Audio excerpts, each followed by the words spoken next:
High বন্ধুরা, কেমন আছো? আশা করি ভালো আছো। আজ আবার চলে এলাম শনিবারে নিরামিষ মেনু নিয়ে। এই দেখো কী করছি, কোয়াশ আলু দিয়ে পনিরের তরকারি করব।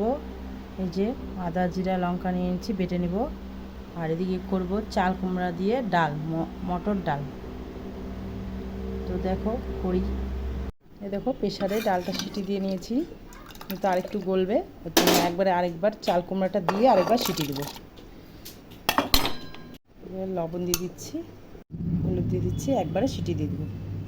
দেখো প্রেশারে বসিয়ে দিয়েছি, একটা সিটি পড়ছে, আরেকটা সিটি পড়লে নামাই দেবো। ডালটা হয়ে গেছে সিদ্ধ। এখন সম্বারে দিচ্ছি শুকনো লঙ্কা,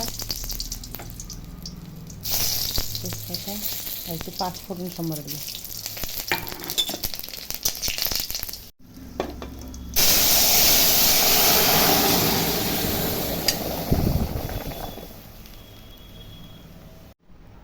একটু চিনি দিয়ে দিচ্ছি।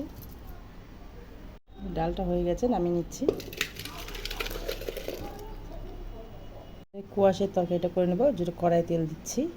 পনিরগুলো একটু ভেজে নিচ্ছি। তেলে শুকনো লঙ্কা তেজপাতা ফোড়ন দিয়ে দিচ্ছি,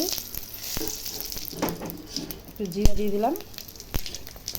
এখন আলু কুয়াশটা সম্বারে দিয়ে দিচ্ছি, হলুদ দিলাম, লবণ দিয়ে দিচ্ছি, ভেজে উঠেছি। আর এদিকে সবজিটা এখন একটু ঢাকা দিয়ে দেবো সেদ্ধ হওয়ার জন্য। লঙ্কাটা বাটা হয়ে গেছে, মশলাটা দেখি ঢাকনাটা খুলে কত দূর হলো।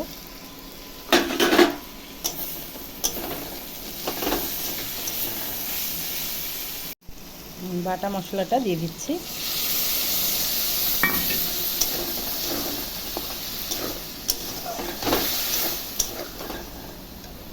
এই দেখো কুয়াশের তরকারিটা পনির দিয়ে কষানো হয়ে গেছে মশলার সাথে। এখন একটু জল দিয়ে দিব, বেশি দিব না, মাখা মাখা করবো তো।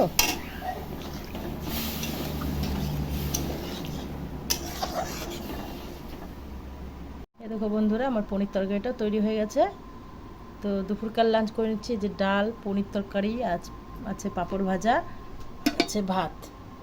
তো দুপুরকার লাঞ্চ করে নিচ্ছি, তোমরাও করে নাও। টাটা।